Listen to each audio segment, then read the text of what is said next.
collègues, chers amis, chères étudiantes, chers étudiants, bonjour et bonne année. Dzień dobry, szczęśliwego nowego roku. C'est la quatrième conférence d'une série intitulée Langage de la littérature polonaise du XXIe siècle, qui fait partie du projet scientifique et éducatif polono-français du même titre, financé toujours par Naval, l'Agence nationale d'échange universitaire, réalisé par l'Institut de recherche littéraire Académie polonaise des sciences Varsovie, en coopération avec le département d'études slaves de notre formidable université. Et en plus, en collaboration avec la Maison des sciences de l'homme où on se trouve en ce moment, je tiens à remercier vivement tous les quatre.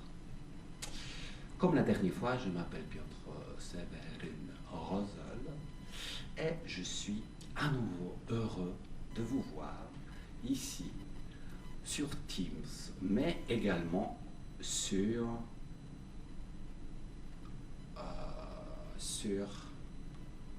Facebook et sur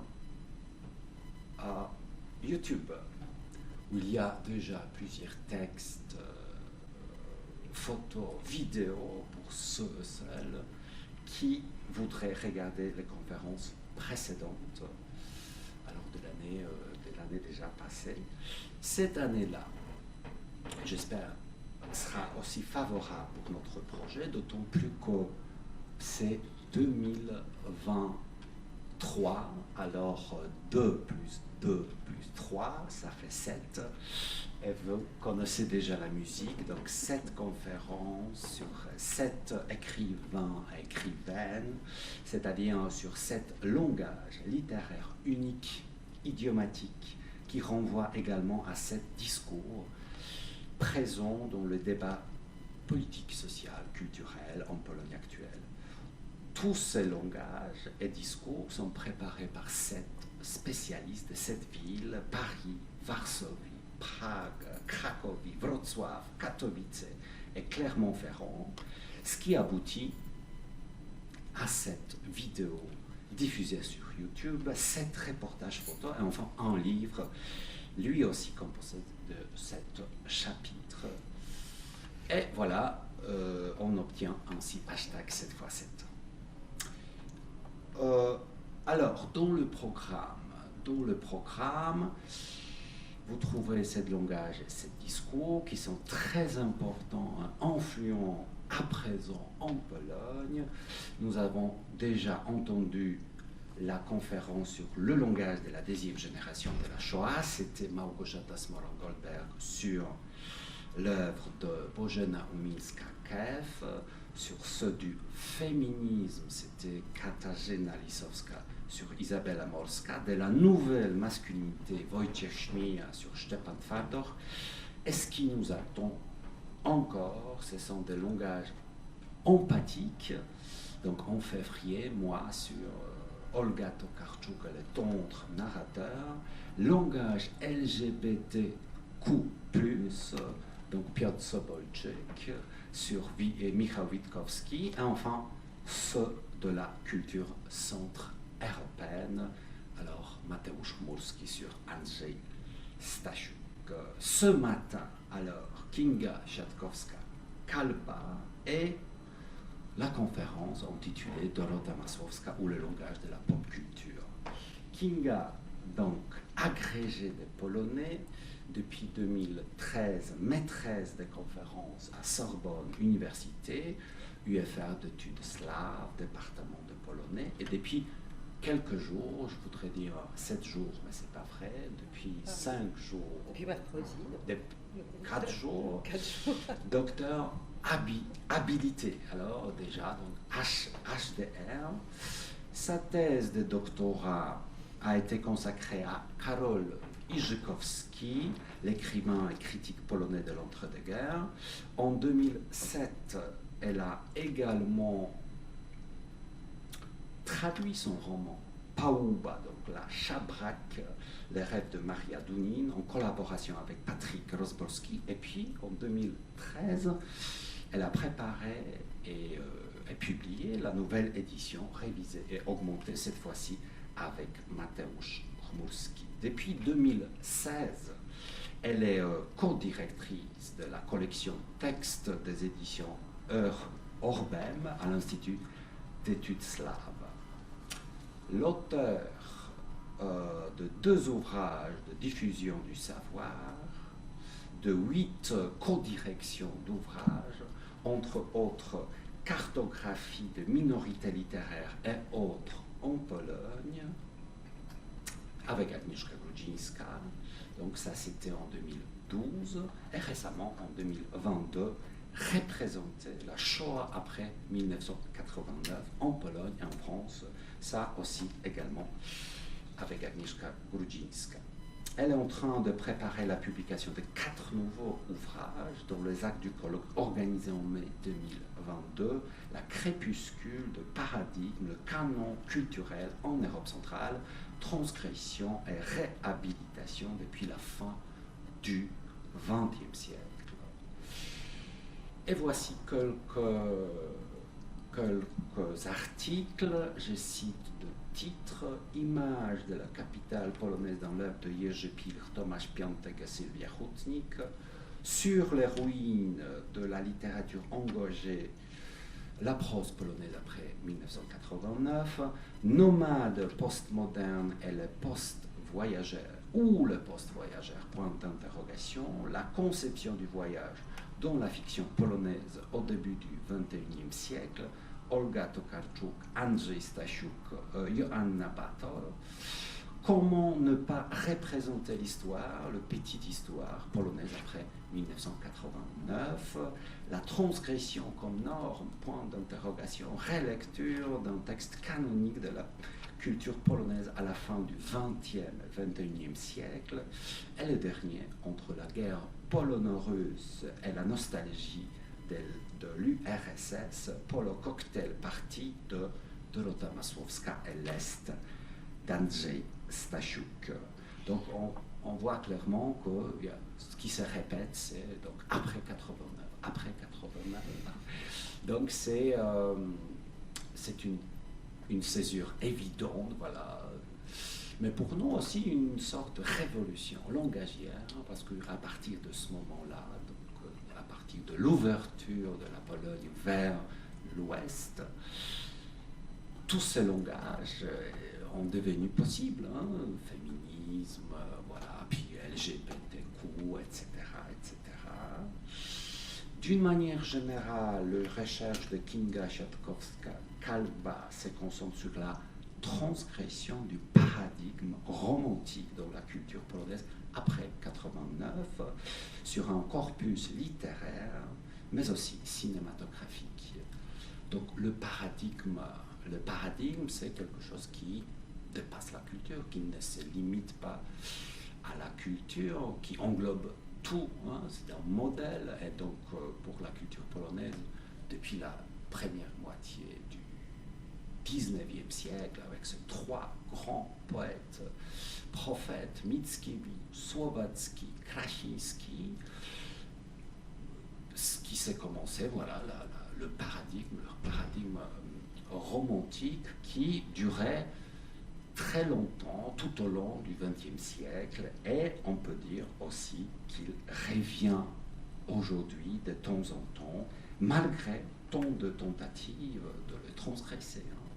Donc Kinga se focalise sur la transgression, mais la transgression, selon Georges Bataille,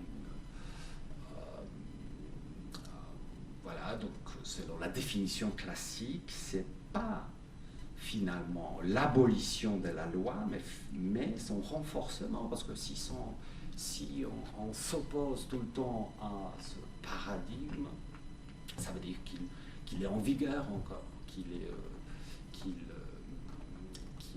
qu'il a une importance incroyable encore. Et c'est évidemment le cas du paradigme romantique polonais. Bon, ce n'est pas notre sujet d'aujourd'hui, même si Dorota Masłowska, elle aussi, hein, voilà, c'est la question que je pose à Kinga. Peut-être le langage de la culture pop, ou la culture pop, mais la culture pop savante en quelque sorte, parce que c'est le seul moyen pas seulement de transgresser le paradigme romantique, mais enfin de le oublier. C'est pas cette transgression qui renforce le paradigme, mais qui ouvre le champ pour l'ignorance, finalement, pour la dépasser vraiment, pour le oublier. Et donc, Kinga, merci d'avoir accepté l'invitation. Je te laisse la parole et la chaise.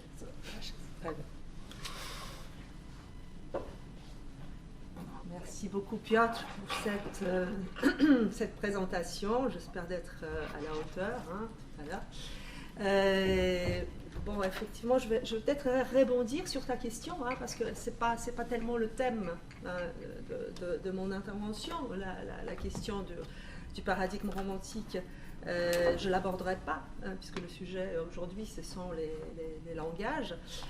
Mais c'est vrai que Masłowska aussi, beaucoup plus dans cette pièce de théâtre, se bat contre le paradigme romantique et propose véritablement de l'abolir. Hein, et sa proposition est peut-être encore plus forte que celle des écrivains qui font partie de mon corpus. Ça, c'est le projet dont Piotr parlait tout à l'heure, c'est l'inédit, hein, que j'ai présenté pour mon HDR il y a quelques jours. Voilà, donc je vais parler aujourd'hui, donc merci beaucoup, hein, merci beaucoup de m'avoir convié à ce projet, de m'avoir invité ici à Clermont, que je ne connaissais pas du tout. Donc j'ai le plaisir de vous présenter cette écrivaine qui, je pense, est peut-être la mieux placée pour la problématique. C'est Dorota Masłowska. Lorsqu'on parle de l'œuvre de Dorota Masłowska, la chose qui revient tout de suite, c'est la langue. Hein. C'est quelqu'un qui travaille, qui a une langue absolument géniale. Hein. Même si la réception de Masłowska, depuis ses débuts jusqu'à aujourd'hui, souvent est polarisée entre ceux qui l'admirent et ceux qui la détestent, tout le monde reconnaît qu'elle a une langue absolument fabuleuse. Voilà, et donc cette langue, j'aime beaucoup l'affiche qui a été choisie aussi pour Dorota Masłowska, puisqu'elle tire la langue. Et j'ai retrouvé cette photo, je me rappelais qu'elle existait, elle est sur la couverture, alors je ne sais plus si c'est sur cette édition de Paw Królowej, c'est ça, voilà. Elle est sur la 4e de couverture de Paw Królowej, où Dorota Masłowska tire la langue vers ce pot dans lequel se trouve burak. Donc, c'est pas juste question de betterave, c'est aussi la signification de burak en polonais, qui est quelqu'un de rustre, pas cultivé, etc. Et donc, elle essaye, en tirant cette langue, j'aime beaucoup la symbolique aussi de l'image, hein, c'est pour ça que le cinéma m'intéresse également, mais cette image, je trouve qu'elle enferme cette symbolique, donc d'une part une jeune révoltée qui nous fait là ce geste provocateur de tirer la langue, mais en plus avec cette langue qu'elle tire, elle essaye de sortir de ce qu'il y a dans la polonitude, de plus russe, de plus basique, voilà, mais dans le sens justement de la culture populaire et non pas parce que burak aussi c'est le paysan, hein, voilà, donc je pars de cette image, mais je vais passer quand même à la présentation de Masłowska. Dans la galerie des portraits que votre projet prévoit ici, je pense que c'est la plus jeune. Je n'ai pas regardé les dates de naissance, mais en tout cas, c'est cette génération qu'on considère aujourd'hui, bien sûr, il y a des écrivains plus jeunes que Masłowska, mais c'est quand même une génération relativement jeune par rapport, par exemple, à un Stasiu Tokarczuk, dont il sera question plus tard. C'est une écrivaine qui naît vraiment sur le déclin de la Pologne populaire. Je reviendrai sur cette question de génération. Ce n'est pas la même génération que Stasiu Tokarczuk. Cette génération née dans les années 80, que l'on appelle très souvent d'ailleurs génération Masłowska. Donc elle est véritablement un phénomène, une figure de proue de cette génération des années 80, donc née en 83, donc aujourd'hui ce n'est plus une jeune adolescente, elle approche la quarantaine, ça change beaucoup, mais dans l'esprit, elle reste extrêmement jeune, très vive, voilà, très jeune d'esprit.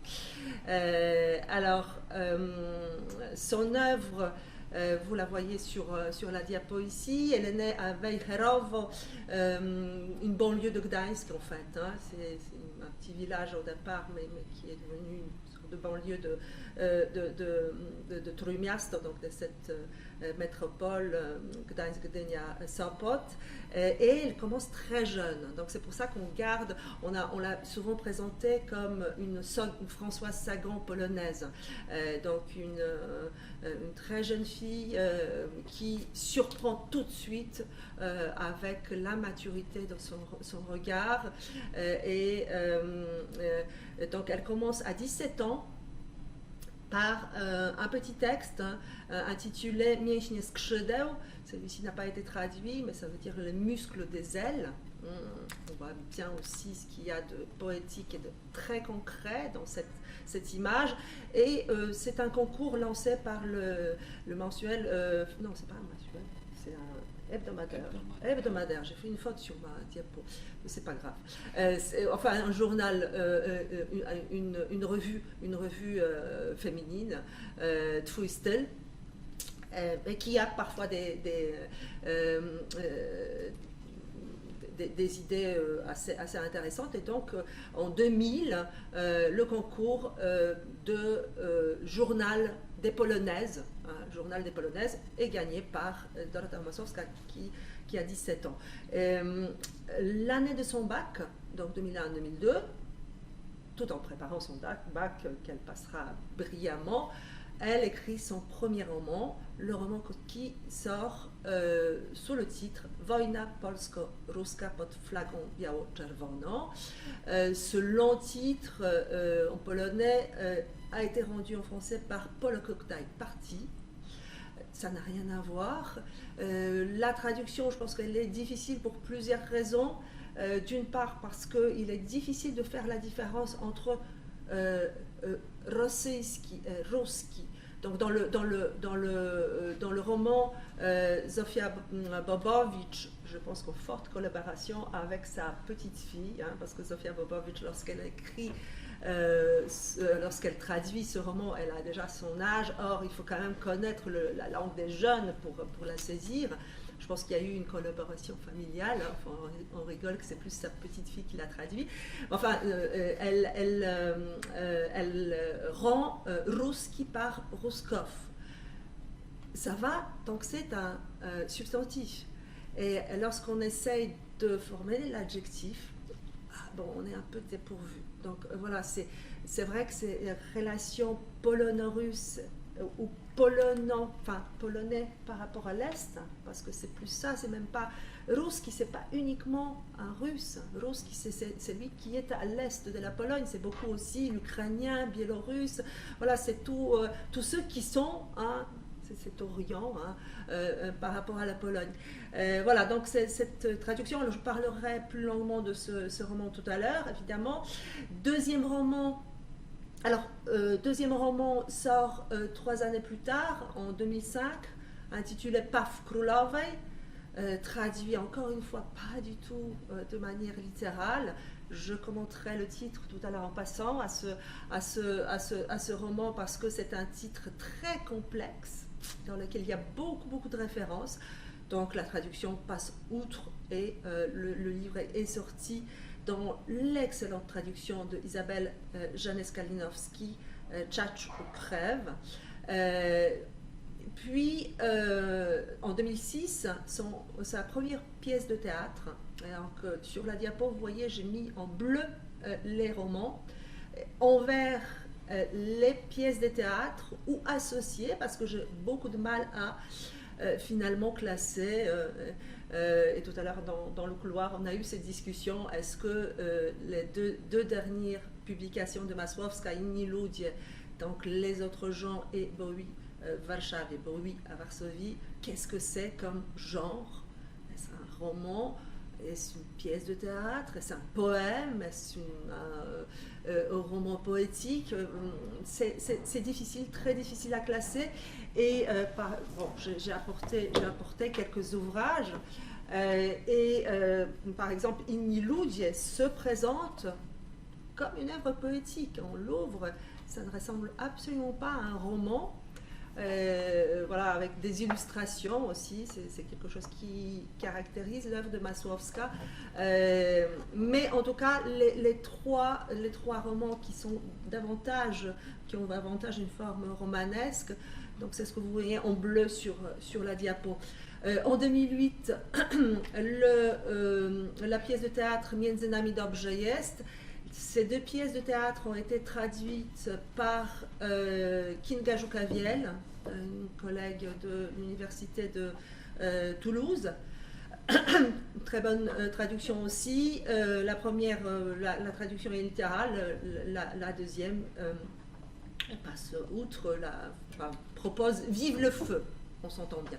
Et c'est dans cette pièce-là que, justement, Masłowska règle un peu ses comptes avec le paradigme romantique, de manière très drôle.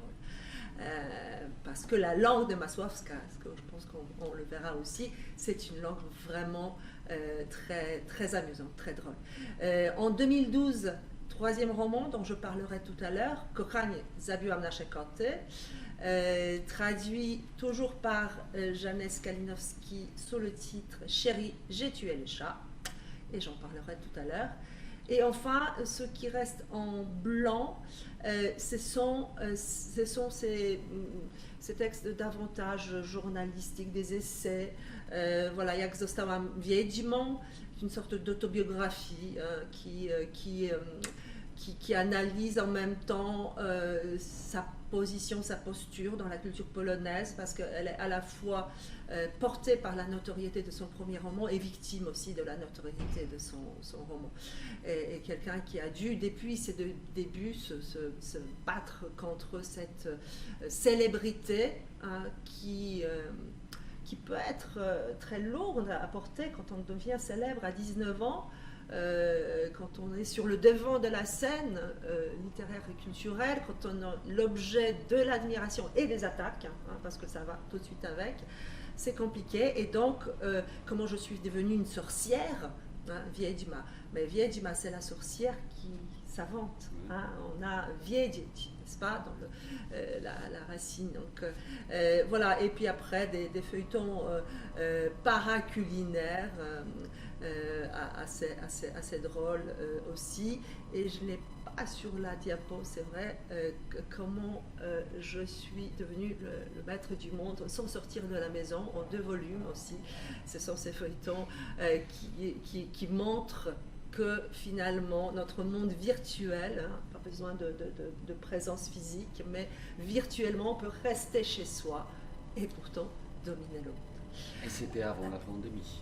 Oui, c'était avant la pandémie. Oui, c'est important. Oui. C'était avant la pandémie. Donc, elle d'une certaine manière, il y a une sorte de prémonition presque de la pandémie. On le voit aussi dans Chérie, j'ai tué les chats, parce qu'il y a une des héroïnes qui a une manie. Elle n'arrête pas de se nettoyer les mains avec le gel hydroalcoolique, alors qu'on est en 2012. Donc, bon, elle sent vers où va la société. Hein. Il y a quelque chose assez amusant dans sa sensibilité aussi d'observer la société et de voir son évolution.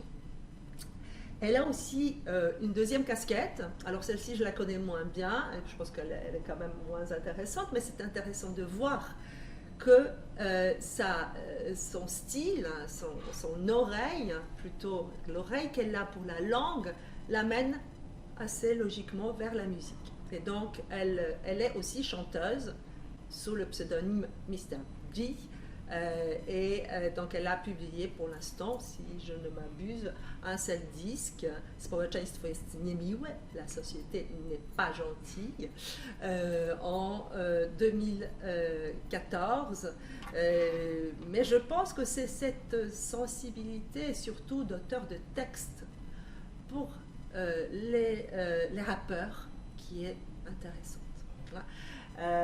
On lira peut-être tout à l'heure, hein, Piotr, si tu veux bien, le début de son opéra rap.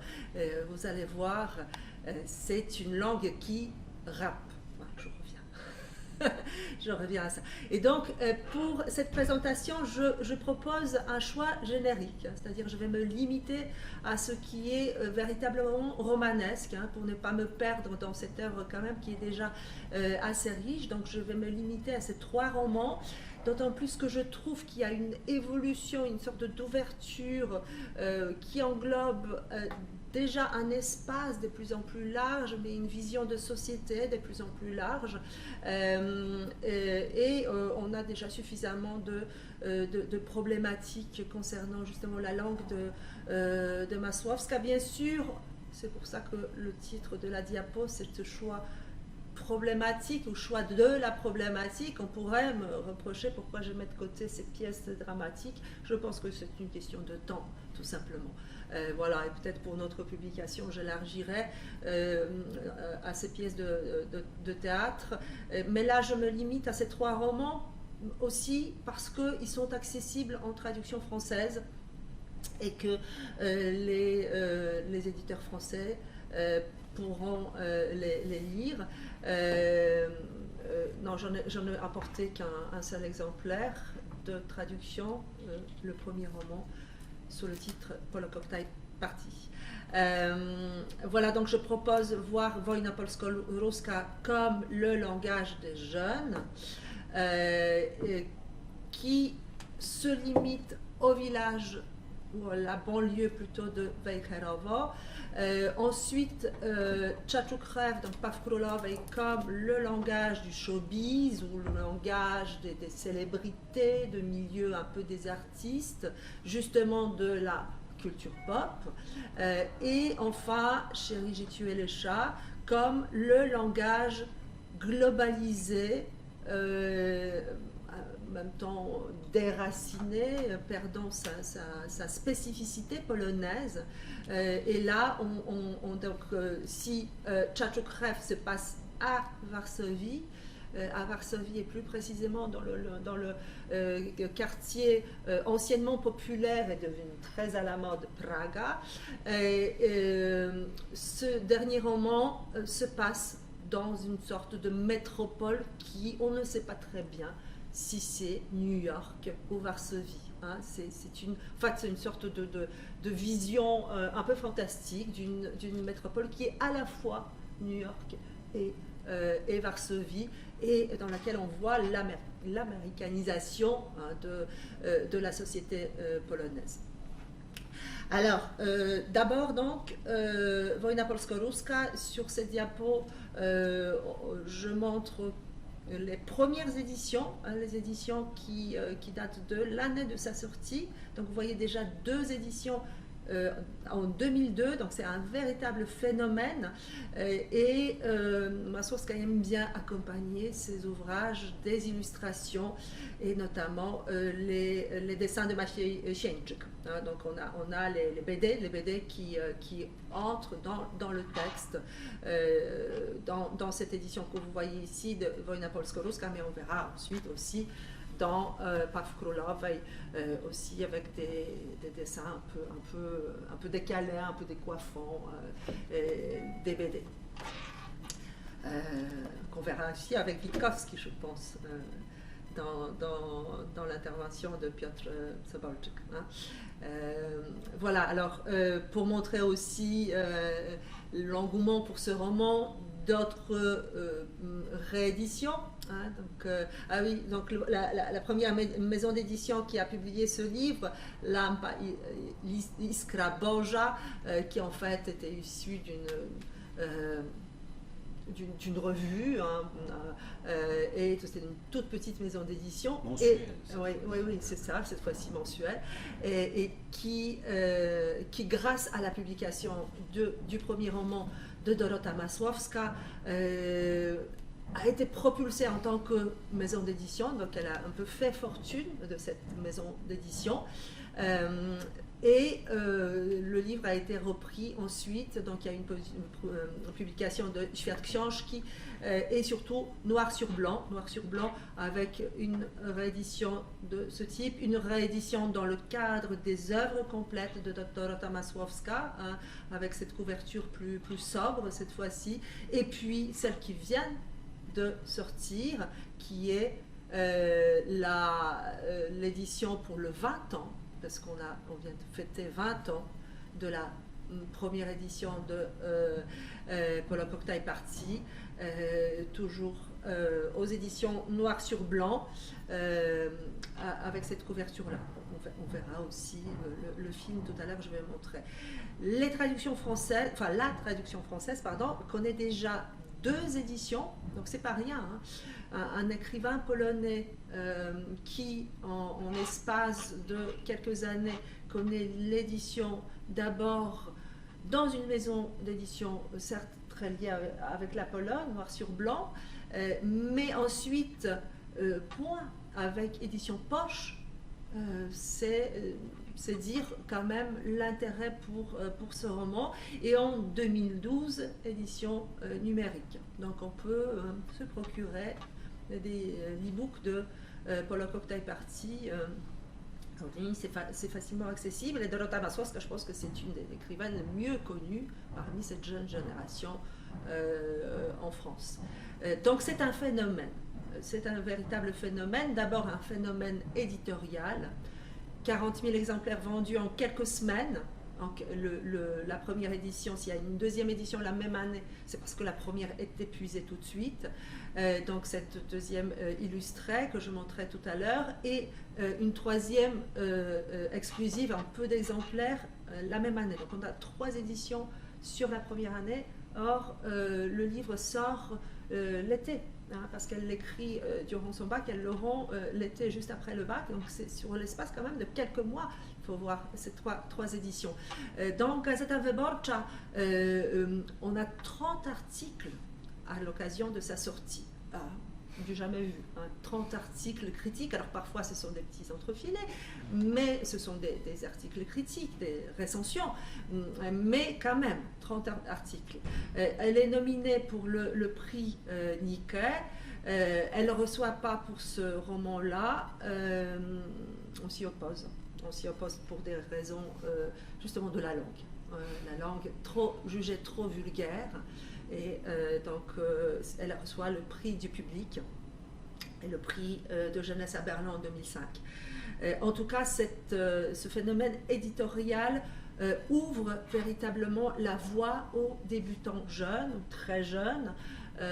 Par exemple, Mieczysław Nahacz, qui est de la même génération, qui décédé malheureusement très jeune, lui publié par la maison d'édition de Monika Schneiderman et Andrzej Stasiuk, Czarne, donc, mais tout d'un coup, après la publication de ce premier roman de Masłowska, on commence à publier volontairement les débutants, parce que c'est toujours très difficile de placer son premier roman.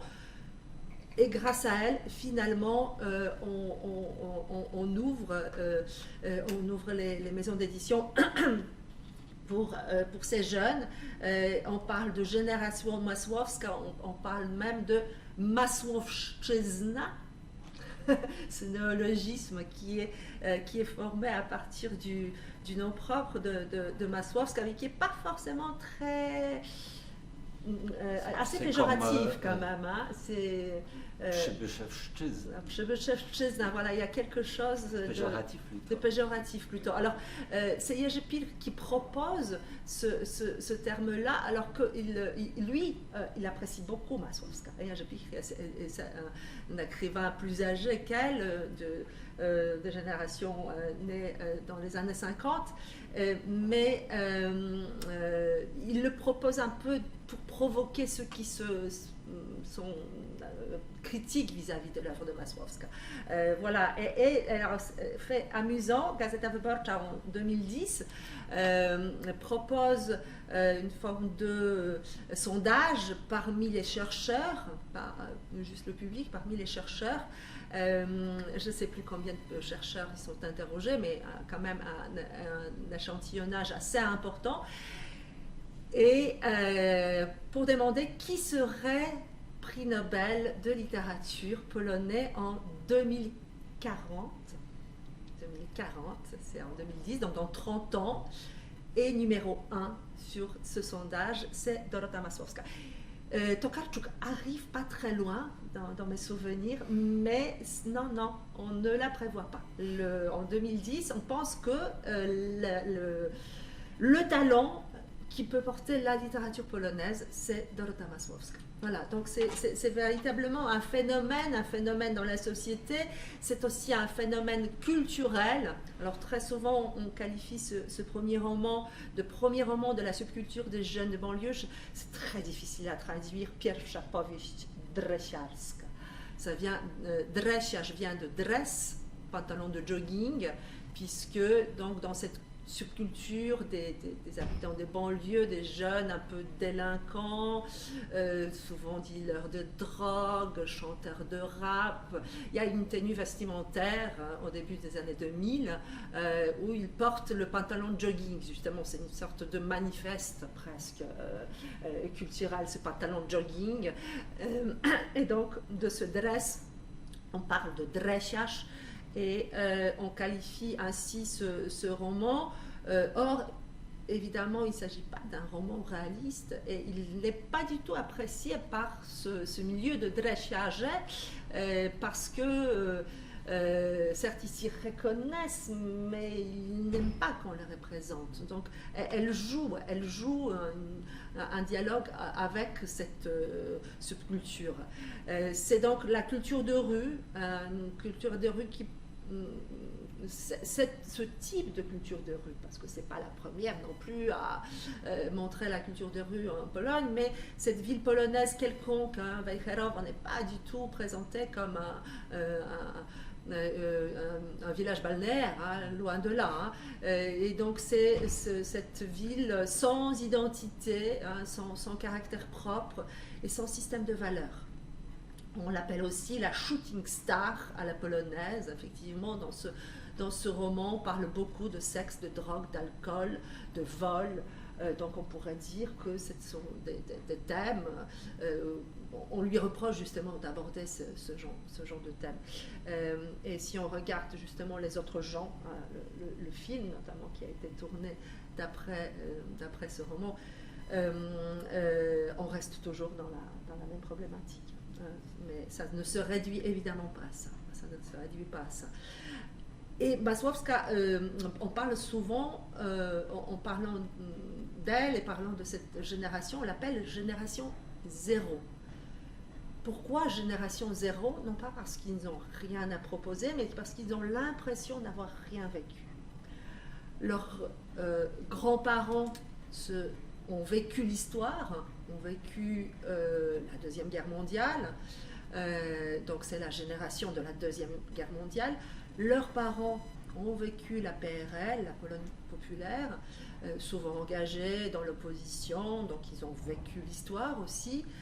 Cette génération née dans les années 80, donc en fond sur le déclin de la PRL, finalement ils arrivent dans un pays démocratique où ils ont l'impression de ne pas vivre l'histoire. puisque cette transformation en 89, ils l'ont pas vraiment vécue de manière consciente, et donc ils ont l'impression d'être dans cette Pologne capitaliste, voilà, ne pas avoir de thème marquant d'histoire à raconter. Or, on sait aujourd'hui très bien que c'est pas vrai, que on est en train de vivre une histoire dramatique. Mais c'est eux qui se perçoivent à ce moment-là, au début des années 2000, hein, ces jeunes se perçoivent comme une génération dépourvue de caractéristiques propres et de cette implication dans l'histoire, surtout. C'est zéro par rapport à se vivre dans l'histoire. Et donc elle est un peu entre deux mondes. Elle a encore connu la fin du communisme, mais en 2002, on est encore avant l'adhésion à l'Union européenne. Donc son roman suivant sera différent, mais Polokokta est parti, on est encore avant l'entrée de la Pologne en Union européenne. C'est un phénomène linguistique et c'est son premier trait de caractère. Justement, j'en ai déjà parlé, mais je reviens avec la transgression cette fois-ci des normes linguistiques. Donc cette jeune fille de 18-19 ans, parce qu'elle publie, elle a 19 ans, qui choque par la vulgarité de la langue et derrière l'apparente pauvreté du langage, parce que c'est vrai que par moments on a l'impression que son vocabulaire est réduit à quelques gros mots, hein, il y a une sorte de récurrence, hein, des mots, mais c'est évidemment une imitation du slang des jeunes de banlieue. C'est un discours très scatomachiste, à la fois scatologique et très machiste, où le monologue, hein, c'est là où ce premier roman n'est pas vraiment une pièce de théâtre vers laquelle elle va évoluer ensuite, parce que tout est fondu, toute l'histoire, qui est une histoire simple, hein, mais toute l'histoire est fondue dans le monologue continu, raconté par le personnage principal, qui s'appelle Silny, fort, et qui filtre tous les événements par sa manière de raconter, très maladroite aussi en apparence. Je me souviens que peu de temps après la parution de ce roman, j'étais lectrice. Alors je travaillais, je faisais donner des cours de langue, et notamment j'avais un cours de stylistique et de rhétorique, et on prenait une page de Polokokta est parti en polonais, et puis on partait à la recherche de figures de style. Et c'est absolument phénoménal combien de figures de style, de métaphores, d'onomatopées, voilà, quelle est la richesse stylistique finalement de cette œuvre qu'on accuse d'être très pauvre dans la langue. Donc ces métaphores, notamment des métaphores figées qui fonctionnent dans la langue, et qui sont comme vidées de sens, et qu'elle va, à la manière d'un Gombrowicz, concrétiser et les prendre un petit peu au pied de la lettre. Donc finalement cette richesse stylistique et la subtilité de nombreuses figures de style qui nous donne une construction à plusieurs étages.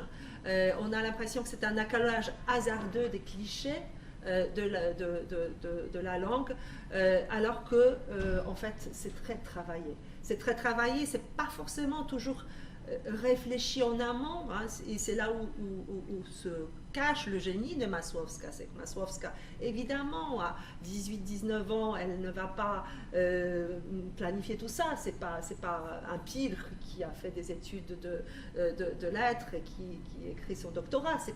C'est une jeune, mais elle le sent. Hein, elle le sent, et de manière spontanée, elle va faire cette association à la fois du langage sublime à des métaphores usées, hein, et donc ce contraste grotesque qui en ressort et qui provoque En fait, c'est drôle, hein. On s'en amuse. Donc beaucoup d'anacolutes. Est-ce que vous savez ce que sont des anacolutes? Ça remonte. Voilà, donc ce sont des phrases incorrectes, grammaticalement incorrectes. C'est ce qu'il y a dans le langage parlé, hein. Donc très souvent, on commence la phrase avec une structure syntaxique. Notre pensée va plus vite que l'élocution, on s'arrête et puis on la complète avec une phrase différente et donc on obtient une phrase vocale. Bon, quand on parle, c'est pas gênant, hein, parce que quand on communique, c'est pas gênant, mais une fois couché par écrit, ces anacolutes sont extrêmement maladroits et donc elle joue beaucoup là-dessus et on peut aussi travailler avec des étudiants sur ces anacolutes de Masłowska pour voir où s'arrête la première construction syntaxique et où reprend une autre et quel effet cela produit en fait lorsqu'on a des phrases incorrectes, en rupture ou suspendues, hein, non finies souvent. Voilà, et on a aussi un autre phénomène propre au langage des jeunes, avec la création des néologismes qui entrent ensuite dans la langue. Alors l'évolution de jargon des jeunes, c'est quelque chose qui est très, très intéressant parce que à la fois très foisonnant, hein, très riche, les jeunes sont très inventifs, mais ce sont des créations linguistiques qui ont une durée de vie extrêmement courte.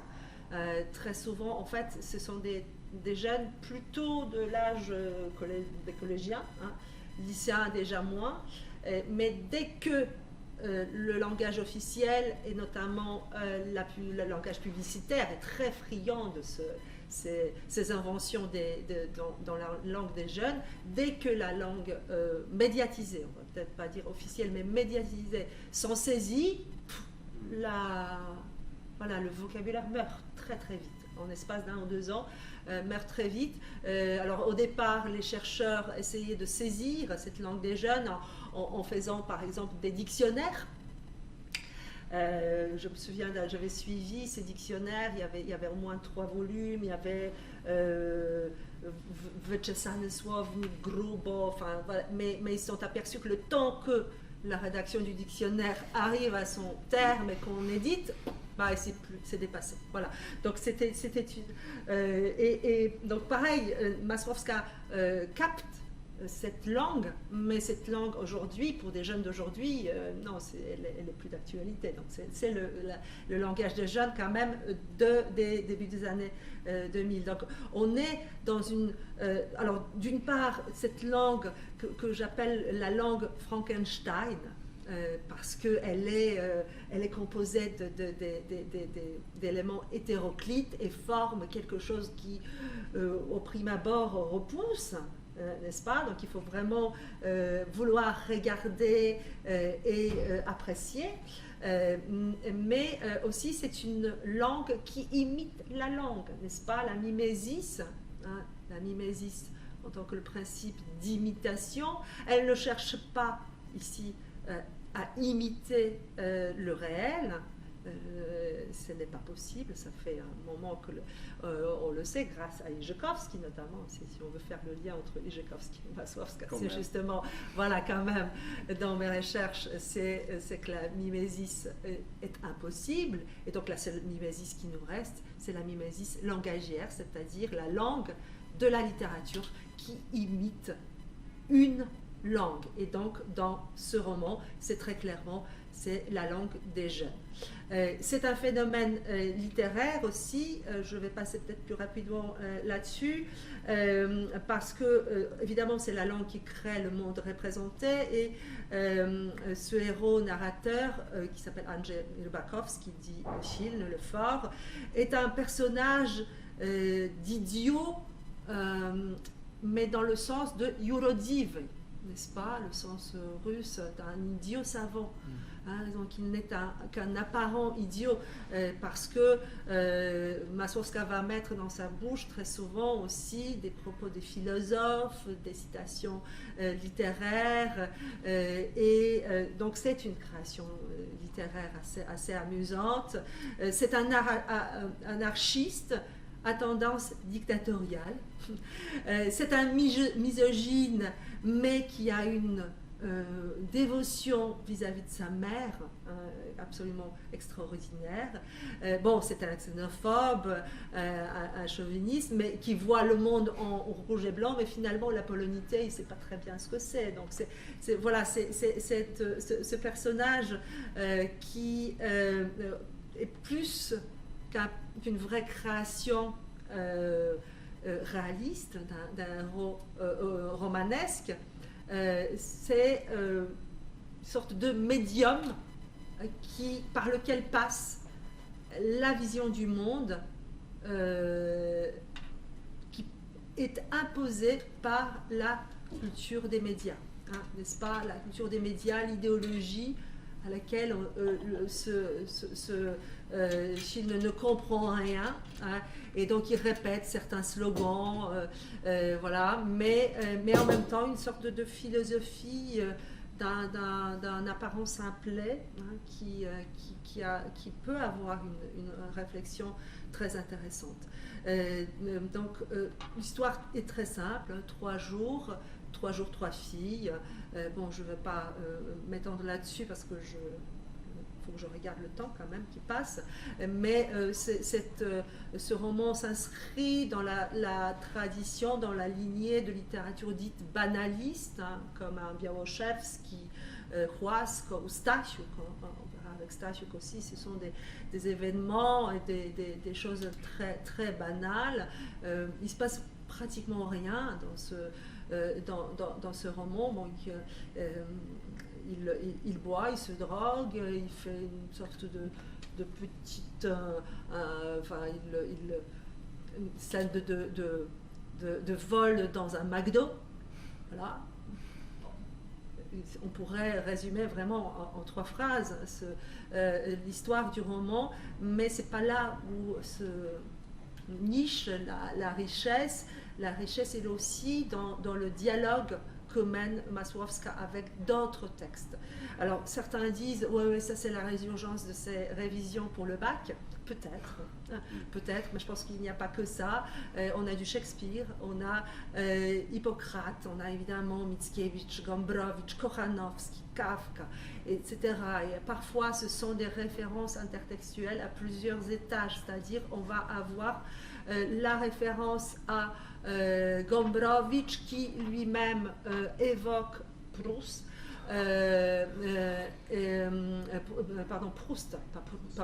Proust, Mickiewicz qui lui-même cite Shakespeare, etc. Donc il y a un terrain de jeu aussi pour des chercheurs de littérature, hein, très, très amusant. Il y a un texte où c'est Zofia Mitosek dans son Poznanie w powieści, donc connaissance de et dans le roman, qui a écrit un très beau texte qui essaye de un peu repérer tous ces jeux intertextuels qu'on a dans le roman de Masłowska, et qui avoue rendre les arts, parce qu'il y a aussi beaucoup de chansons, des textes de chansons, des textes souvent qui circulent dans les milieux de jeunes, hein, et que les autres générations ne connaissent pas. Et puis, c'est aussi un roman qui joue sur l'autoréférentialité, c'est-à-dire c'est le roman sur la conception du roman, encore un clin d'œil à Iżekowski, bien sûr, parce qu'elle s'introduit elle-même, donc il y a l'auteur impliqué dans le tissu romanesque. Elle s'appelle Masłowska, il n'y a pas de faute sur la diapo, il manque le W, parce que ça reproduit en fait la prononciation rapide. On ne prononce pas en polonais Masłowska, c'est difficile, donc on simplifie dans la prononciation rapide, donc Masłowska. Elle introduit ces personnages de Masłowska comme personnage fictif, qui va interroger justement le personnage principal, son protagoniste, le fort, est interrogé par la policière, Masłowska, hein, c'est celle qui joue la police, et donc on a tout d'un coup cet ébranlement de statut ontologique du personnage, de la littérature, de la réalité. Et dans donc, le film, elle joue dans le film, elle joue. Je vais montrer tout à l'heure l'extrait justement, enfin pas l'extrait, c'est pas l'extrait, c'est la bande-annonce dans laquelle on va voir Masłowska aussi. Elle joue son propre rôle, donc c'est très très drôle. Et en fait, le personnage ne tient qu'à un fil. Je pense que j'avais ça. Voilà, c'est le roman postmoderne où cette virtualité de l'existence est déjà mise en évidence, et donc l'existence qui ne tient à un fil au sens propre, puisque le personnage de Chilne le Fort se trouve à l'hôpital. Et branché avec les tuyaux, etc. Et donc, elle va le débrancher, et en même temps elle dit elle va débrancher son ordinateur. Bon, on parle de la prise parce qu'aujourd'hui on a des batteries qui nous permettent de faire fonctionner l'ordinateur mais couper le courant, éteindre, et donc le texte disparaît et son personnage disparaît. Donc cette mort, n'est-ce pas, lit de l'hôpital et l'ordinateur où apparaît le texte sont mises en relation l'un par rapport à l'autre, et donc ce personnage de papier, le monde est des papiers, le personnage s'aperçoit qu'il se bat dans une sorte de cage de papier. Dans le film, c'est pas mal montré aussi. Et donc cette littérature qui devient réalité plus que la réalité elle-même, hein. Et donc cette forme de mimésis détournée, hein. C'est pas la littérature qui imite la réalité, c'est finalement la réalité qui va imiter la littérature, ou en tout cas c'est un serpent qui se mord la queue. Le terme de mimésis détournée, je le prends aussi à Zofia Mitosek. Donc le monde est instable, perçu comme à travers un regard embrumé, cette narration dite ivre, hein, donc, qui est un procédé littéraire assez ancien déjà. C'est que le narrateur n'est pas digne de confiance, hein, on ne peut pas se fier au narrateur, et donc cette pluralité et incohérence du sujet, narrateur et personnage à la fois. Et donc ce petit extrait, il n'y a pas de traduction, mais c'est pas très grave parce qu'en fait c'est davantage les images qui m'intéressent. Et la poétique cinématographique aussi. Hein. A że to koniec między tobą a nią. Skąd ty, Arleta, możesz ode mnie tak co? Przecież tu chodzi o to, żeby się dobrze bawić, nie?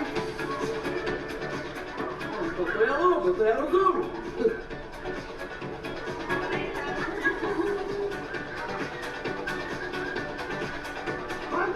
Wyjadę stąd. Gdzie? Z kobiety więcej nie chcę mieć. Silny to głupku.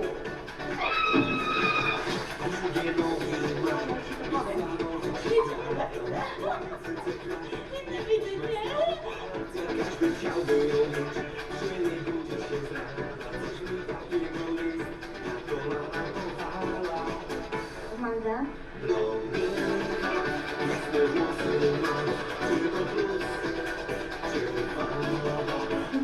Żartowałam, może być sobie złość, wielką.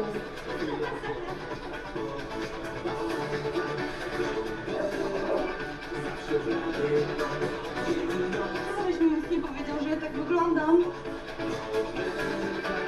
Wiesz, jak jest naprawdę stan rzeczy w naszym kraju? Wiesz czy nie?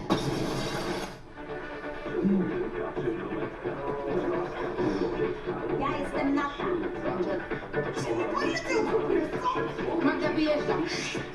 Odlatuję.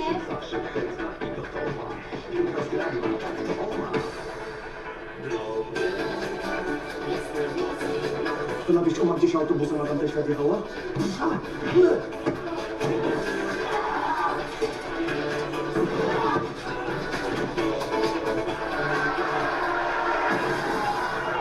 Bardzo wiele rzeczy się dzieje, ale również zdumiewająco wiele rzeczy na świecie się nie dzieje.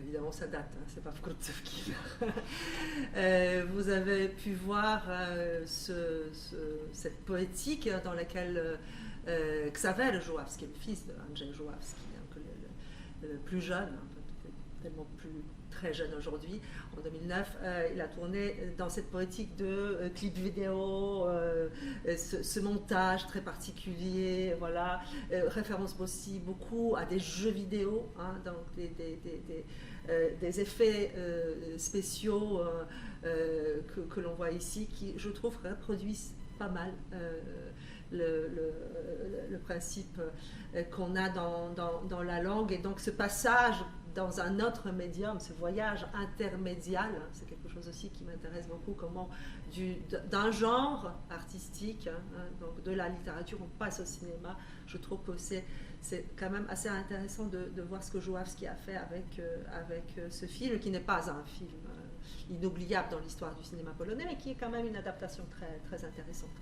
Et je crois que je ne t'ai pas envoyé la dernière présentation, parce que j'avais mis aussi les diapos. Non, c'est moi. Puisque Inni Ludzie et les autres gens aussi, le film tourné donc d'après l'œuvre de Masłowska, Inni Ludzie, reprend beaucoup cette poétique de vidéoclip, hein, de clip vidéo, sauf que là on est dans le rap.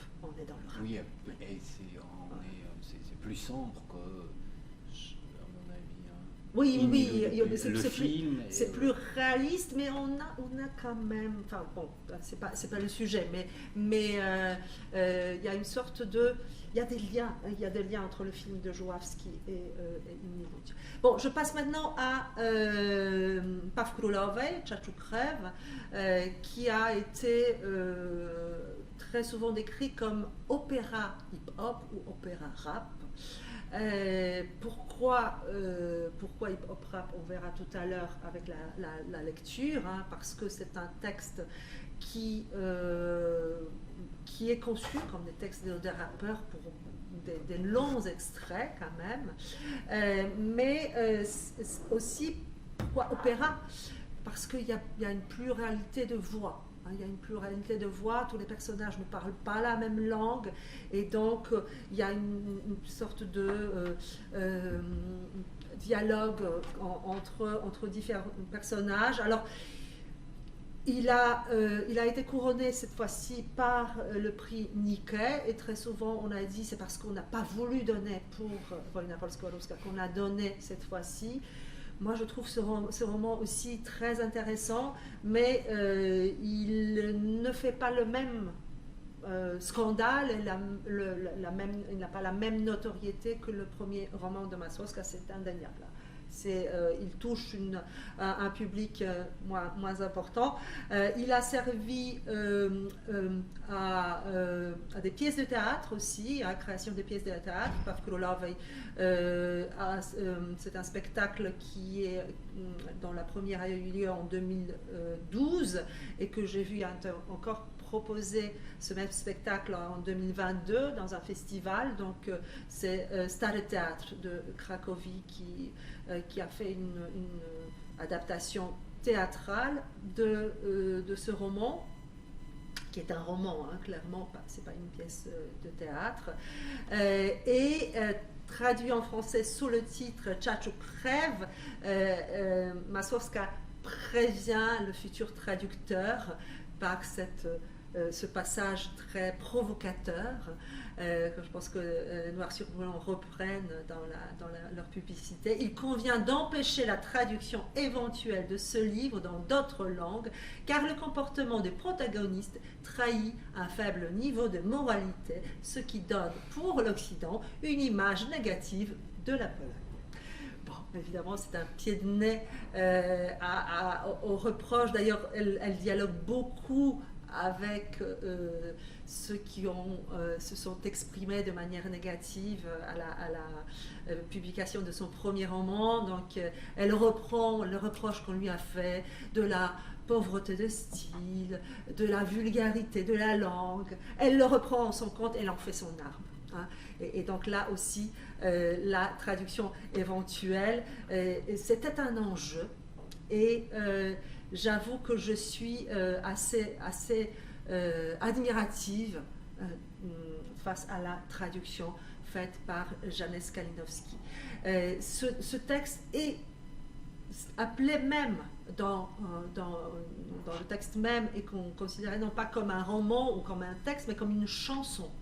Et il y a un refrain qui revient très régulièrement. Alors il est très drôle en polonais par sa sonorité. Ta piosenka powstała za Zuzuni europejskiej pieniądze. Pourquoi c'est drôle? Parce qu'on a Zazu et puis on rajoute un E spontanément, donc on en a Zazezuni.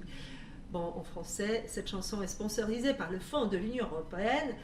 On n'a pas le même enjeu quand même, mais publié en 2005, donc réaction aussi à l'entrée de la Pologne en Union européenne.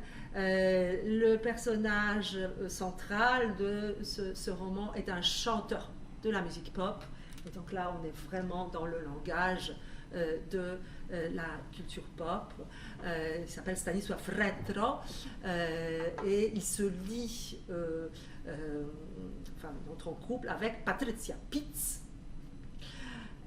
Alors, oui, il y a beaucoup de jeux aussi là, parce qu'on a l'expression en polonais Pitz na wodę fotomontaż pour exprimer quelque chose qui est de l'ordre de mensonge, enfin... Qui est complètement superficiel. Superficiel, exactement, superficiel, mais faux. Oui, voilà. Faux, en fait, réduit aux apparences. Voilà. Sauf que Pitz, ici, s'écrit avec TZ, n'est-ce pas? Donc cette Patrycja Pitz qui est aussi une sorte de coquille vide, hein, c'est une groupie hein, de Stanisław Retro. Bon, le rétro, je n'ai pas besoin de traduire, expliquer sur quoi on joue, et qui devient sa compagne, son manager, et par le hasard des circonstances, elle-même devient la star du hip-hop. Donc, comme quoi, on devient star malgré soi-même. Et donc, on a aussi une écrivaine à succès dans ce roman qui est très sensiblement alter ego de Masłowska et qui montre de quelle manière une trop grande notoriété, cette notoriété, cette célébrité qui empêche de vivre, en fait, qui empêche de respirer, comment elle peut avoir des effets destructeurs.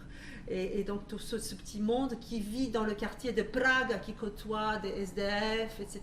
Donc c'est là où on a cette symphonie, hein. C'est pour ça qu'on parle de l'opéra rap, et évidemment c'est la critique des stéréotypes de la culture pop, de ce qu'on a dans les médias.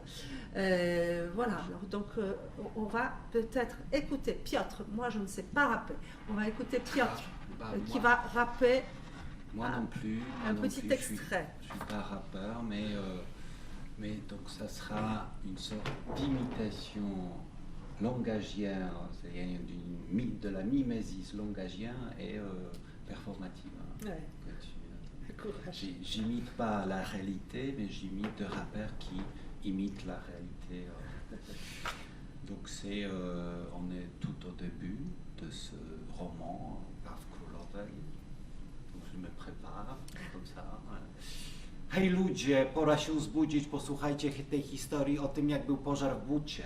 Posłuchajcie o brzydkiej dziewczynie, która miała ciało psa i twarz świni, oczy kaprawe, a każdy z innego zestawu, usta pełne zębów, a każdy z innego uśmiechu. Żyłę ma na czole i asymetrię szpar powiekowych.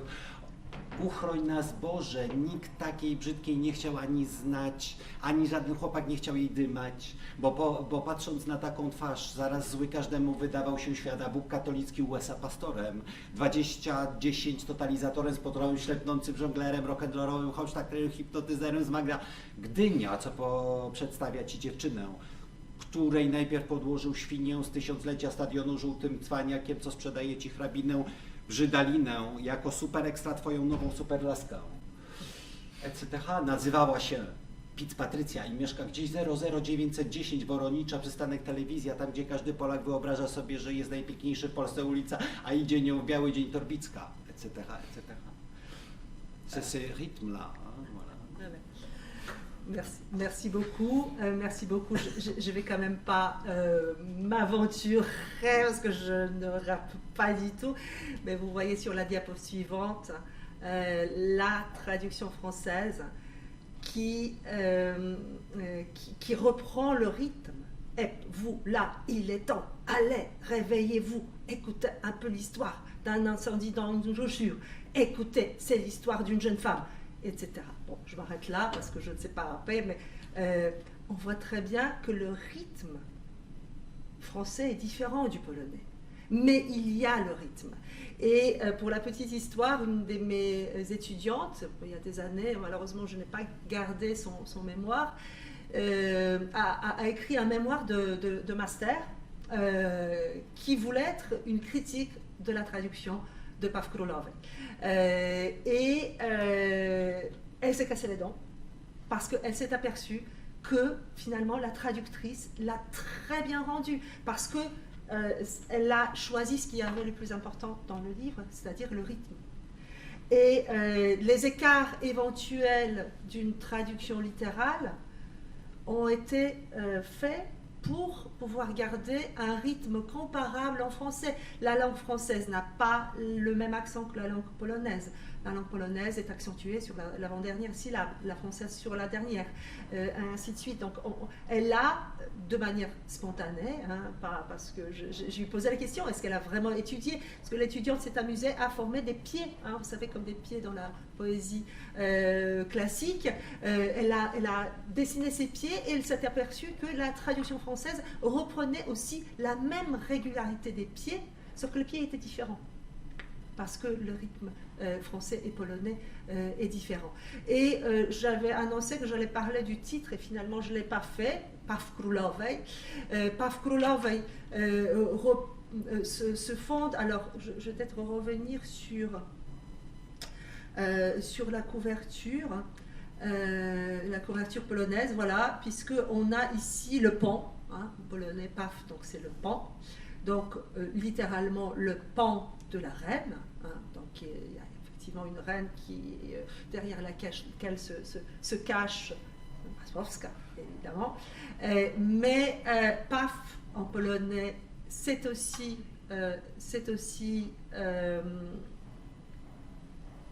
le vomi, voilà, cette métaphore finalement imagée, hein, puisque c'est très coloré, hein, la gerbe, voilà, c'est ça que je cherchais, la gerbe, parce que c'est la gerbe des fleurs aussi. Hein, on a un peu la même image figée en français. Donc c'est la gerbe de la reine, hein, aussi cette manière de présenter son propre écrit, sa propre langue, avec cette distance ironique vis-à-vis d'elle-même. Et c'est aussi la référence au papillon, le type des papillons qui s'appelle Paź Królowej. C'est un papillon assez commun du temps où on avait encore beaucoup de papillons, n'est-ce pas? Donc qui, lui, représente la fragilité, la beauté, quelque chose de très poétique. Et je pense qu'avec cette triple signification du titre, que l'on n'a absolument pas dans la traduction française encore une fois, mais avec Tchatch ou Crève, on est dans le milieu, on est dans le style du livre. Donc c'était impossible de traduire tout ce qui se cachait derrière Paw Królowej, mais Tchatch ou Crève, c'est quand même un choix, je trouve, assez judicieux.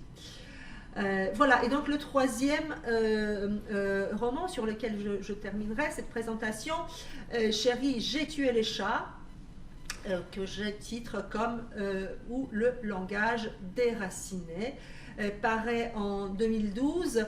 Il y a une forme de gradation d'intérêt quand même de la critique pour les romans de Masłowska. C'est pour ça que sans doute le théâtre va emporter, on va elle va se développer, ce volet théâtre hein, est en croissance alors que le roman s'épuise un peu. Mais de point de vue linguistique, je trouve ce roman très intéressant aussi. Là, vous voyez sur la diapo aussi un spectacle tiré à Théâtre Nord, et cette fois-ci de Poznań, dont la première a eu en 2014. Je pense qu'il est encore, si j'ai bien vu sur Internet, il lui arrive d'être à l'affiche. Voilà. Un autre spectacle à l'Académie de l'art théâtral à Cracovie, dont la première a été en 2017. Donc ça montre quand même cette portée dramatique des romans de Masłowska. Et la traduction française de Isabelle Janès-Kalinowski, dans laquelle vous lisez sur la 4e de couverture la présentation de ce roman avec l'amitié par Facebook, le sexe par caméra, l'éducation des enfants par Skype, les poissons morts dans les rivières, les oiseaux morts dans les arbres, les hologrammes, et soudain, dans tout ça, voilà une rame de métro, remplie à ras-bord d'une masse humaine flambante, qui bat et qui pulse, tourbillonne, éreintante, désordonnée, physique, en perdre la tête. Et donc on a effectivement dans ce roman qui met en avant cette vie complètement virtuelle. Complètement virtuelle, on n'est plus en contact les uns avec les autres, on fait tout via ces instruments, on ne se touche plus. Et puis de temps en temps, on se retrouve dans ces lieux où la promiscuité physique nous dépasse un peu. N'est-ce pas? Et donc, comment tout cela se répercute dans la langue? Donc, cette langue, pour moi, qui est une langue américanisée, et la traduction française, avec tout le respect pour cette même traductrice qui a fait la traduction elle, tout simplement, elle n'a pas pu le rendre, parce que Masłowska joue sur le déracinement du polonais et qui passe par, alors d'abord, le vocabulaire anglo-saxon qui envahit la langue polonaise, avec cette particularité qu'on retrouvera aussi chez Stasiuk, et qu'on retrouve sur des réseaux sociaux, qu'on retrouve sur les blogs, etc., de l'écriture phonétique à la polonaise. Et donc ça fait des créations quand même très très drôles. Donc le vocabulaire anglais, mais aussi la syntaxe. La syntaxe ce sont des calques. On a l'impression en lisant ce roman, moi j'avais l'impression en lisant ce roman, que je suis en train de lire des mauvaises traductions de mes étudiants, des mauvais thèmes. Parce que la syntaxe n'est pas naturelle pour le polonais, c'est une syntaxe qui reprend la syntaxe de l'anglais et qui est beaucoup plus proche du français quand même. Enfin, le français plus proche de l'anglais, dans le sens, on ne va pas discuter, mais c'est difficile de le rendre dans la traduction française parce qu'on revient vers une structure naturelle. Or, en polonais, ce n'est pas naturel. Il y a cette syntaxe qui est déformée, qui n'est pas naturelle pour le polonais et qui sonne faux, qui sonne calque. Moi, j'avais envie de souligner et mettre en marge calque, ce que je fais sur les copies de mes étudiants. Et vraiment, j'ai été frappée par ça. La disparition des déclinaisons, les déclinaisons dans la langue polonaise qui sont compliquées, n'est-ce pas, pour ceux qui apprennent le polonais. Le polonais est une langue à déclinaison, le russe, ça nous barbe quand même. Et donc cette disparition des déclinaisons aussi, on observe.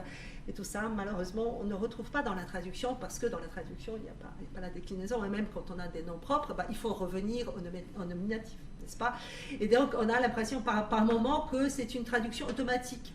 C'est que on a mis sur Google Traduction et qu'on retrouve cette traduction automatique.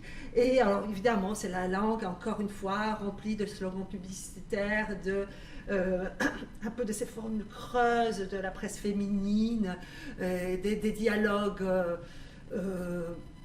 d'une superficialité affligeante des séries télévisées, des films. Alors évidemment, la référence à la cinématographie est très claire dès le titre, parce que c'est les références aux comédies américaines de la fin des années 80, début des années 90. Chérie, j'ai rétréci les gosses, et Chérie, j'ai agrandi le bébé. N'est-ce pas? Donc là, Chérie, j'ai tué le chat. C'est cette langue qui fait naître le lieu finalement. Donc c'est une sorte de New York imaginaire, mais en même temps qui est une métropole de partout et de nulle part, hein, qui est une ville globalisée et qui pourrait tout aussi bien être Varsovie, ou alors c'est cette Varsovie américanisée, ou alors c'est New York dans lequel on a ces personnages sans qualité, qui s'appellent par les diminutifs, mais pas les diminutifs polonais, hein, pas les diminutifs qui consistent à rajouter des suffixes, hein, et donc à rallonger, mais des abréviations. Donc on a jo, ou jo en polonais, on a fa de Farah, et on a go de Gocha, n'est-ce pas? Donc j'ai mal mis les parenthèses, je corrigerai. Et donc, qui sont Johanna et Gocha, donc des personnages, je les appelle des personnages en 2 dimensions, en 2D, hein, et en même temps, elles sont totalement absurdes, parce qu'on a donc une polonaise de l'ex-Yougoslavie.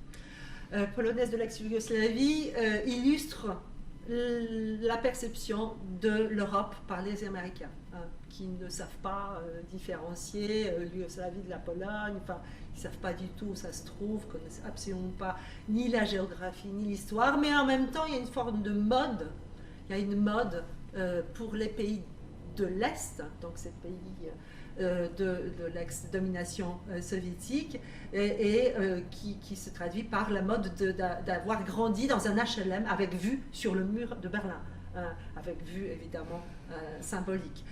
Donc cette fois-ci, c'est la critique de la classe moyenne. On avait au départ ces jeunes banlieues, après on était dans une sorte de mélange dans la société polonaise entre ces artistes ratés et les populations du quartier populaire Praga. Ici, c'est la classe moyenne plus, quand même, plus, je dirais même, ce qu'on appelle classe moyenne, mais quand même qui est classe moyenne riche, plutôt des bobos en fait, hein, plutôt des bobos, avec son snobisme, sa volonté de paraître, et en même temps cette énorme solitude dans cette grande métropole, et avec le vide existentiel qui sera comblé par une sorte d'ersatz spirituel et des simulacres de philosophie, on prend un petit peu par-ci, un peu par-là, donc il y a un peu de bouddhisme, le yoga, et puis on est végétarien, mais on se jette sur les kebabs, tout cela n'a aucune logique, hein, en fait, mais il y a ce besoin de spiritualité, mais qui s'arrête à la surface, en fait, et en même temps cette volonté de tout aseptisé pour effacer la souffrance, et dont le symbole est ce geste dont on a parlé au départ, où une des héroïnes n'arrête pas de se nettoyer les mains avec le gel hydroalcoolique. C'est ce geste d'aseptiser, c'est aussi un geste symbolique qui montre comment on aseptise finalement notre propre souffrance face à cette obligation d'être heureux, hein, dans le monde d'aujourd'hui. On doit être heureux, on a cette obligation d'être heureux, et donc il faut tout faire pour s'affirmer, sa personnalité, d'être heureux. Mais finalement, à force de chercher à s'affirmer, on se fond, on devient personne, hein. Ces personnes justement sans qualité. Donc c'est aussi une critique acerbe de milieu de hipsters, n'est-ce pas? Ces artistes alternatifs dont l'art est ridiculisé par Masłowska, par exemple. On a des happenings qui consistent à se déverser le contenu de la poubelle, s'induire de la colle et puis se rouler dans les déchets. Voilà, la performance, n'est-ce pas, on est le déchet, etc. Donc, cette subversion un peu de pacotille qui est moquée par Masłowska, mais en même temps, quand on regarde ses propres créations en tant que chanteuse, on se demande où s'arrête l'autodérision. Voilà, et donc à côté de ça, on a une sorte de contrepoids qui est minime, et qui correspond un peu à un contrepoids qu'on avait déjà dans son premier roman, où on avait une sorte de parenthèse dans laquelle la narration tout d'un coup passait au pluriel et au féminin et montrait une très grande sensibilité. Donc ici, on a un contre-lieu. À côté de cette ville, on a l'océan. Et donc si le jour est rempli de rites vides, noyés dans l'artifice de la société de consommation, la nuit, c'est le domaine de rêve qui s'entrecroise. Donc l'océan est ce lieu symbolique dans lequel nos rêves se croisent, notre subconscient, hein, les images de subconscient qui sont comme la déchetterie de la conscience. Voilà, et donc ces deux lieux de réalité, d'un côté poétique et simple, qui n'a plus rien de cette langue rappeuse dans le deux sens, la langue de rap, celle qui rappe, mais aussi la langue qui dérange, celle qui est rugueuse, celle qui nous choque. Et donc là, Masłowska montre dans ces petits extraits qu'elle est capable d'écrire autrement, et on verra ça dans son avant-dernière publication In Nilo. Il y a aussi des morceaux très poétiques à côté de ces morceaux de bravoure de rap. Et donc je terminerai par dire que Dorota Masłowska est une écrivaine dont la langue est très complexe. Évidemment, cette langue de la culture pop, c'est celle qui envahit, c'est celle qui est visible au premier abord. Mais derrière cette dérision grotesque se cache aussi une poésie très subtile. Et certes, c'est une révoltée, hein, et qu'elle reste révoltée, parce que là j'ai mis aussi une série d'images de Masłowska pour montrer aussi l'image d'elle-même, la manière dont elle se met en scène, hein, parce qu'il y a une forme de mise en scène de célébrité, n'est-ce pas? Masłowska provocatrice, bon certes c'était il y a quelques années, mais qui s'enlaidit, hein, qui provoque par son apparence justement d'une jeune femme révoltée, mais qui en même temps a ce visage très subtil. Finalement elle est belle. Voilà, et donc est attachée à certaines valeurs, hein. C'est pas quelqu'un qui arrête la révolte à la révolte. Elle fait place nette pour laisser quand même ces héros s'exprimer, vivre quelque chose de très profond, et on le voit sur l'exemple de son personnage dans Les Autres gens, ce rappeur dealer de drogue complètement perdu, et qui a une pensée profonde, qui est très sensible finalement et très poétique au fond. Donc voilà, merci beaucoup pour votre attention. Tout ça c'est tout c'est caché. Et elle ne revient jamais à ce qu'elle a écrit avant. C'est-à-dire que ce que tu as bien montré, cette évolution, donc il n'y a pas de... aucun sujet ne revient. C'est-à-dire que voilà, tu as très bien donc classifié tous ces trois romans qui sont sur le plan linguistique tout à fait autre, hein. Il n'y a pas de... Voilà, c'est pas seulement un autre milieu, hein, mais c'est aussi à chaque fois un autre langage. Est-ce que vous avez des questions? Et peut-être sur Teams, il y a Piotr, mais pas seulement Piotr, il y a Agnieszka et tout le Agnieszka monde. et tout le monde. Et tout le monde. Peut-être tout le monde.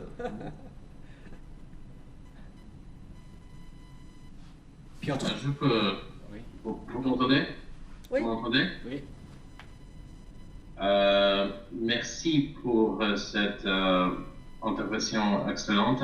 Et je voudrais juste commenter quelque chose. Tu as mentionné le style banaliste, le banalisme comme un courant littéraire en Pologne. Le grand maître était Białoszewski, c'est sûr, mais aussi il faut mentionner que Paweł Dunin-Wąsowicz, qui était le mec qui a découvert Dorota Masłowska et aussi l'éditeur de Lampa i Iskra Boża, qui a publié son roman dans les années 90. Il était aussi écrivain et aussi un critique qui proposait et favorisait ce style banaliste, cette littérature banaliste. Et c'est une révolution ou une contre-littérature vis-à-vis la littérature engagée, la littérature sérieuse qui a de grandes idées, non? La littérature banaliste, ce sont de choses de la vie quotidienne, de choses petites, etc. Donc, Masłowska n'est pas exactement ça, surtout par sa révolte linguistique, parce que dans le banalisme, mais non plus Białoszewski. En fait, parce que Białoszewski travaille beaucoup dans la langue, même si en décrivant des choses quotidiennes, c'est une langue préparée et condensée, donc mais d'autres manières que Masłowska, bien sûr, mais aussi, donc c'est une chose des années 90, que Masłowska était une étudiante jeune, mais aussi elle a absorbé la culture naissante de hip-hop, de rap polonais, et surtout, et c'est beaucoup très populaire que la littérature banaliste, évidemment. Donc, je voudrais juste mentionner un rappeur très populaire à l'époque, Leroy, parce que en général, les rap et les rap polonais à cette époque étaient déjà plutôt sérieux.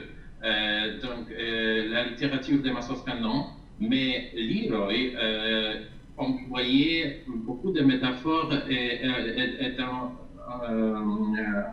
langage métaphorique et plein de figures qui ressemblent à ce qu'a fait après Masłowska. Donc, si je cherche, et c'est plein d'humour aussi, je pense à son chanson Scooby-Dooya, qui était un hit en Pologne.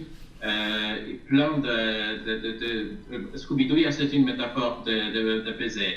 Je voudrais faire Scooby-Dooya avec toi. Donc, Scooby-Dooya qui vient de bande dessinée, non? Sur un petit chien. Ça n'a pas beaucoup de sens, mais c'est le style qui Masłowska imite. Et je ne sais pas si nous avons beaucoup de temps, mais bref, je mentionne aussi dans Kochanie zabiłam nasze koty la scène, des scènes qui montrent cette fascination, disons, entre guillemets, par l'Europe centrale et ses regards colonisateurs, a aussi un précédent dans l'œuvre de Jerzy Andrzejewski, et surtout dans son roman Sautant sur les montagnes, qui est situé à Paris. Donc à Paris, il y a aussi quelque chose comme une fascination par la Pologne communiste de l'Europe centrale, qui est coloniale. Donc à la manière qui répète Massorska après, mais aussi c'est significatif que c'est pas la France maintenant, c'est les États-Unis qui sont considérés comme le centre et New York qui sont considérés le centre du monde. Pardon pour parler beaucoup, merci pour cette intervention. Je ne sais pas si vous voulez commenter quelque chose, toi Kinga ou toi Piotr ou quelqu'un d'autre sur ce que je... Ouais. Voilà, donc finalement, il faut qu'on termine, qu'on s'arrête là, si tu veux. Oui, peut-être juste une phrase. Voilà. Peut-être juste une phrase. Merci beaucoup. Hein. Alors le rap polonais, malheureusement, je ne connais pas. Hein. Donc c'est d'où la faiblesse sans doute de ma présentation. Mais je suis entièrement d'accord. Le banalisme ici, c'est la thématique. C'est pas du tout la langue.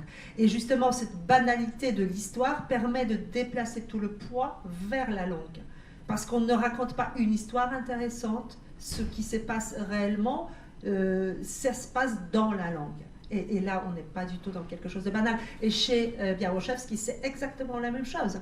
Il décrit le détail infime d'une banalité. Voilà. Et donc, en fait, on se concentre sur la langue. Le poids passe dans la langue. Mais merci beaucoup, c'était passionnant. Oui, donc c'est vrai que le banalisme n'est pas banal. Et chez Białoszewski, en plus, la banalité devient sacrée. Hein. Je me souviens très bien, Leroy, Jestem z Kielc i tak już zostanie, więc zapamiętaj, Chamie. Voilà. Donc c'était vraiment, mais à l'époque, aujourd'hui Leroy, je ne sais pas, hein, mais à l'époque il était très connu, et c'est vrai. Hein. Donc on s'arrête là-dessus, et donc je te remercie beaucoup, hein, Kinga Rzadkowska-Kalba. Et puis je vous remercie aussi. Et on se voit en février, le 27 février, avec moi, comme toujours, et Olga Tokarczuk. Merci. Toi avec toi. Toi avec toi. La prochaine fois, c'est toi avec toi. Oui, moi et Olga Tokarczuk. Oui, et le tendre narrateur. Voilà. Merci. Merci beaucoup. Merci beaucoup. Merci, au revoir.